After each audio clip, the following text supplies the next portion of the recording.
Now, regarding the Great Circle navigation issue, I saw an interesting video that Jaron did on the Jaronism YouTube channel regarding a flight that Max Egan took from Santiago to Sydney. Now, I'm going to play a few minutes worth of a clip. I've modified it a bit to add some animation with the little compass that I've created to further elaborate on the point that Jaron was making. So, as we look at the Great Circle route that you would take going from Chile, Santiago, Chile, across the Pacific Ocean all the way to Sydney, Australia, you would take this route, which is exactly as he said. You would start out first going south or southwest, and then you would take a little portion of it going west, and then you would go northwest. So that would be the lineup.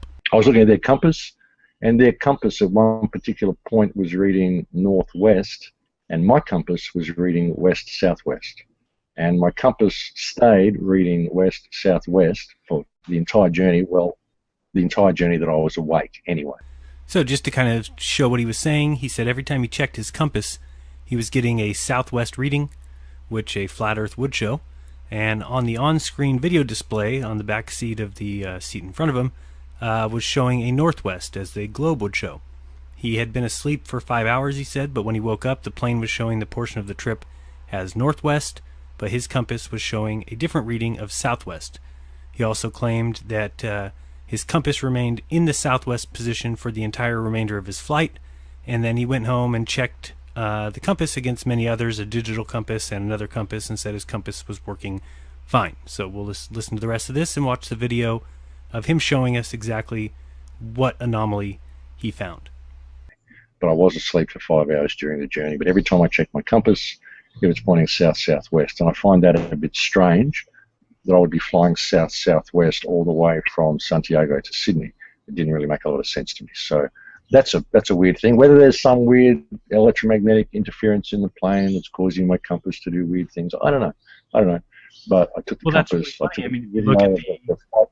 I took a little video of the compass on the screen, and I compared it with my compass sitting on the table, pointing directly straight ahead to the nose of the plane, and I was getting a different reading. So that's something that may interest you. Well, that's amazing, Max. I mean, if you look at the Gleason's map, if you were traveling, you would be going west-southwest the entire way.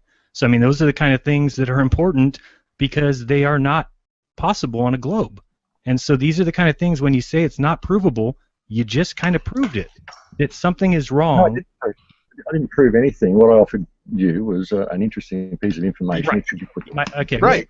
Which we will add to our preponderance of evidence, and that's beautiful, and we appreciate that. I can actually play, and for people out there that are saying, "What are you saying this for, Max?" Can you turn my screen on? Would you like me to share that particular video with you? I would love it. Here, folks, I've been asleep for about 5 hours. There you go. We got it. We're now, as you can see, the top is down there. So here we can clearly see that the plane is in the portion of the flight that it's turning northwest, as seen by the on-screen display.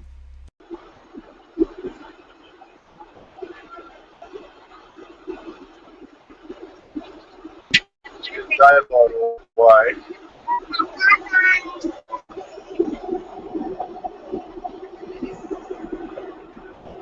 As you can see, it's mostly cloud. Here's the problem.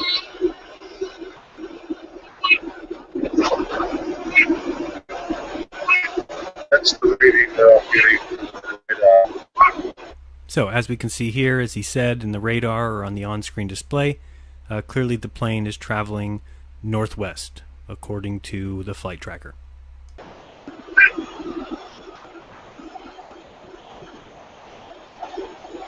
getting a different reading from my compass. Most business compass around. The reading stays the same.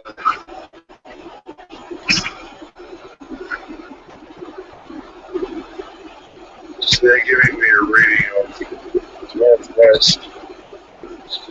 They're giving me a map direction of northwest. And on my compass, I'm getting a reading of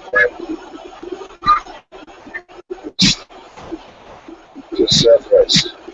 So, as you can see, the compass is clearly showing southwest or west-southwest, and the on-screen display is showing it is going northwest. Something is clearly weird about that particular flight, which seems to show northwest as the intended path of the flight, yet Max clearly showed, at least that portion of the flight was showing southwest on his compass, and he claims that it showed southwest the entire time he was awake. Let me show you a flat Earth map so you can get an idea of why that's a big deal. Now, as you heard Bob say, this is not necessarily proof, it's just something that's very interesting and worth mentioning.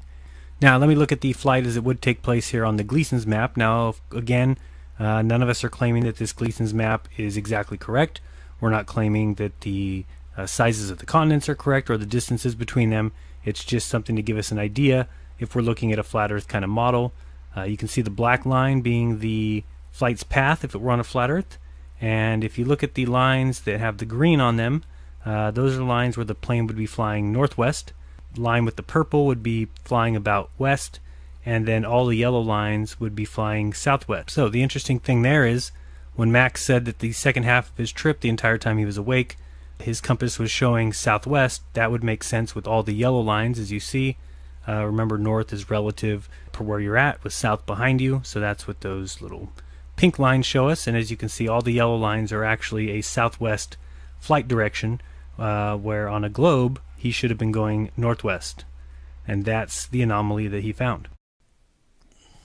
Now, I understand that that's not the path that is typically plotted.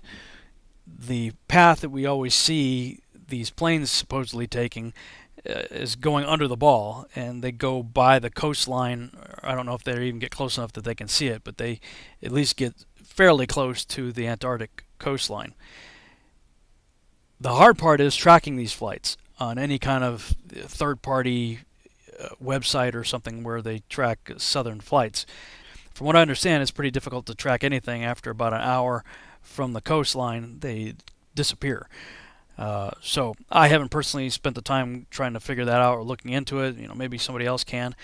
Jaron's making the assumption that it's a direct flight the way he has it depicted here on the azimuthal equidistant map. I don't know that you can make that assumption, but it is interesting. Whatever assumption you start with, you have to admit it is very interesting that the on-screen display says that they are on a northwest heading, which is what you would expect if you just flew up from under the ball, headed towards Sydney. Yet Max Igan has this compass sitting on his tray showing a heading of southwest. Things that make you go, I'm very intrigued by this. If there's anybody out there who can make this flight and document it, I'd like you to do two things. Confirm what Max Igan did by bringing a compass with you on the flight. Do the same thing he did, bring a compass with you. Please use a better camera so you can actually hear what's going on and it's not so herky-jerky. Use your iPhone or something like that. So document it as best you can. And I would say also bring a spirit level with you. I'm not going to get into it in this video right here, but that would determine whether or not you are flying straight and level. Now, of course, I know that you will be flying straight and level because that's what pilots do. But that's not possible on a ball. You cannot use your attitude indicator set to level and fly 500 plus miles an hour over a ball without significantly increasing in altitude about every 12 minutes. This is because at 500 miles per hour, every 12 minutes or so, you'd be going about 100 miles. In fact, according to the Pythagorean formula for calculating curvature, in 1 hour's time, this is how much altitude you should accumulate if flying straight and level.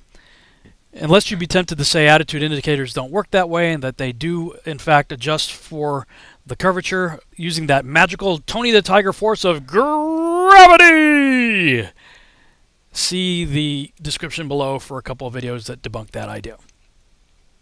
Anyway, here's my challenge to anyone willing to take me up on it. Bring a compass, a good camera, and a spirit level, and if somebody out there can make this flight and document it, do what Max Igan did, send me the video. I'd love to see it. That would be something really cool to check out.